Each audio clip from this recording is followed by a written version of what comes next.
ఇంకాస్త మనం కొంచెం లోపలికి వస్తే ఎయిర్పోర్ట్ గోడ దీనికి ఇంకా వెళ్ళే ముందు ఇంకొంచెం దాదాపు ఒక 1 కిలోమీటర్ అటు ఇటు వస్తే మనకి కిచెనగారి లక్ష్మారెడ్డి గారి ఈ గెస్ట్ హౌస్ లాంటిది కనబడుతుంటుంది. అండర్ కన్స్ట్రక్షన్లో ఉన్నట్టున్నది. ఆయన పోస్టర్లు, బ్యానర్లు, ఈ వ్యవస్థ అంతా ఇక్కడ కనబడుతుంటుంది. చాలామంది అందులో ఉన్నారు.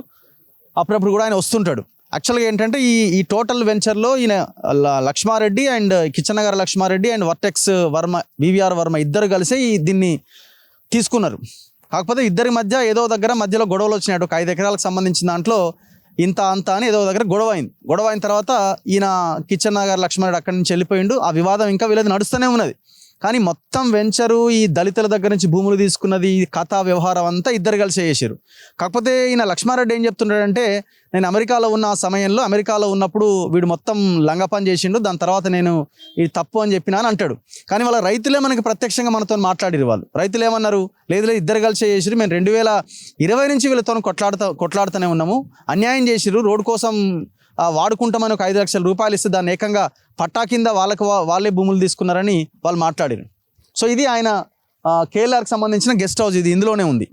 ఇది కూడా మనం ఈ నిజ నిర్ధారణ దాంట్లో మనం చూపించాల్సిన ప్రధానమైన అంశం ఇది. ఎందుకంటే నాకు సంబంధం లేదంటే ఆయన గెస్ట్ హౌస్ కూడా ఇందులో ఉన్నది.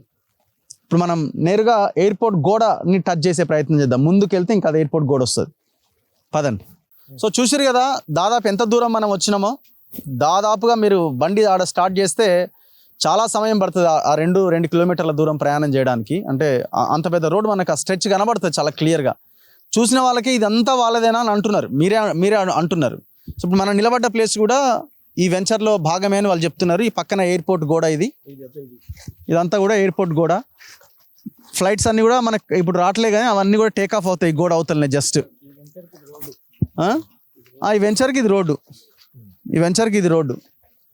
సో ఇది కూడా ఒక ప్లాట్ ఫ్యూచర్లో ఈ ఏరియాలో ఒక విల్లా కట్టి అమ్ముతాడు అనమాట. అయితే విషయం ఏంటంటే ఒక 60-70 ఎకరాల ఎయిర్పోర్ట్ ల్యాండ్స్ కూడా ఇందులో ఉన్నాయన్నమాట. అంటే ఫ్యూచర్ నీడ్స్ కోసం ఎక్స్పాన్షన్ దాంట్లో భాగంగా వాళ్ళు కొంత ల్యాండ్స్ పక్కన పెట్టుకుంటారు. వాటిని కూడా లేపేసాడు. మరి ఎయిర్పోర్ట్ అథారిటీ ఏం చేస్తున్నదో చూడాలి. అండ్ అన్నింటికంటే ముఖ్యంగా ఎయిర్పోర్ట్ అథారిటీ నిబంధనలు ఏం చెప్తున్నాయనేది కూడా చాలా ఇంపార్టెంట్. ఇప్పుడు ఇమీడియట్ గోడ యువతలనే ఇల్లు కట్టుకోవడానికి అవకాశం ఉందా?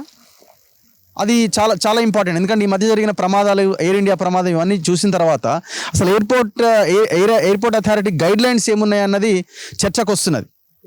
గోడకి యువతలనే ఫ్లైట్ వస్తుంది కదా, జస్ట్ ఇట్ టేక్ ఆఫ్ అవుతుంది. ఇటు గోడకి యువతలనే ఈ వెంచర్ ఉన్నది. మరి అంత దగ్గరలో అసలు సరే ఇండిపెండెంట్ హౌస్ అయినా విల్లా అయినా సరే టవర్ కాకపోయినా కట్టుకోవడానికి అసలు అవకాశం ఉందా? మీరు తేల్చాలా, అధికారులు తేల్చాలా. సో ఇది ఓపెన్ గ్యాంగ్ రేప్. ఇది మొత్తం ఈ వెంచర్ని టోటల్గా అసైన్డ్ భూములు, ఎయిర్పోర్ట్ ల్యాండ్స్, 2 చెరువులు మీకు చాలా క్లియర్గా చూపించిన. 150 ఫీట్ రోడ్డు, 62 ఎకరాల ప్రైవేట్ భూములు, ఇవన్నీ ఉన్నాయి. మీరు చూడొచ్చు. మీరు మిస్ అయినట్టున్నారు. సో ఇది కంక్లూడ్ చేద్దాం ఇక ఇక్కడితో. ఇది వాస్తవము. ఇది మేము చాలా క్లారిటీగా మీ ముందు ఈ అంశాన్ని పెట్టడం జరిగింది. ఇంకా ఎవరైనా క్లారిటీ కావాలంటే రండి.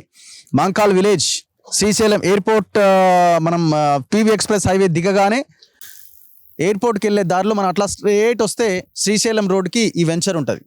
మీరు గూగుల్లో వర్టెక్స్ డిస్ట్రిక్ట్స్ అని కొడితే మీకు లొకేషన్ ఉంటుంది. వచ్చి ఇక్కడ ఉన్న దాన్ని పరిశీలించండి. దయచేసి వీళ్ళకి ఇచ్చే పనిష్మెంట్ ఏంటంటే ఎవరు ఇందులో కొనొద్దు. మనం కొనకపోవడమే వాళ్ళకి ఇచ్చే పనిష్మెంట్, అంతకుమించి ఏం లేదు ఇందులో. ప్రభుత్వం ఇప్పటికైనా బుద్ధి తెచ్చుకొని ఇందులో అందరు ఇన్వాల్వ్ అయినాయి. మళ్ళీ చెప్తున్నా, అన్ని పార్టీలు ఇందులో ఇన్వాల్వ్ అయినాయి. అన్ని పార్టీలు కలిసి చేసిన కుట్రనే ఇది. మా మీద ఇంకా 100 ఆరోపణలు చేయండి. మీరు నాకు తెలిసి ఏ ఎక్స్ట్రీమ్కైనా మీరు వెళ్తారు. I don't care. మీరు ఏ ఎక్స్ట్రీమ్కి వెళ్ళినా నాకు ఏ ఇబ్బంది లేదు. ఈ ఫైట్ మాత్రం ఎట్టి పరిస్థితుల్లో ఆగే పరిస్థితి లేదు మీ అందరి సహకారంతో. సో వచ్చిన ప్రతి ఒక్కరికి ప్రత్యేకంగా ధన్యవాదాలు. పేరున అన్ని ఛానల్స్కి. మనం వర్షంలో తడుస్తూ ఇంత దూరం దాదాపు 2-3 గంటల సేపు ఈ వీడియోని చూపించడం జరిగింది. ఇది మన కమిట్మెంట్. ఇది డిజిటల్ మీడియా కమిట్మెంట్. ఆనాడు న్యూస్ ఛానల్స్, శాటిలైట్ ఛానల్స్ వచ్చినాయి, కానీ ఎవ్వరు కూడా ఈ వార్త నేలే. పాపం రికార్డ్ చేసిన జర్నలిస్టులదో ఆ కెమెరామెన్లదో కాదు తప్పు. వీళ్ళు ఇక్కడ రికార్డ్ చేసి ఛానల్ యాజమాన్యానికి పంపిస్తే యాజమాన్యాలు పక్కన పడేస్తాయి వాటిని. ఎందుకంటే వీళ్ళు యాడ్స్ ఇస్తారు, వీళ్ళ దగ్గర నుంచి డబ్బులు వస్తాయని. సో ఇది ఈ వాస్తవ పరిస్థితి. దయచేసి ప్రజలారా గమనించండి. ఇట్లాంటివి ఎన్నో అంశాలని, ఎన్నో కేసులను మేము బయటికి తీసుకొస్తూనే ఉంటాం.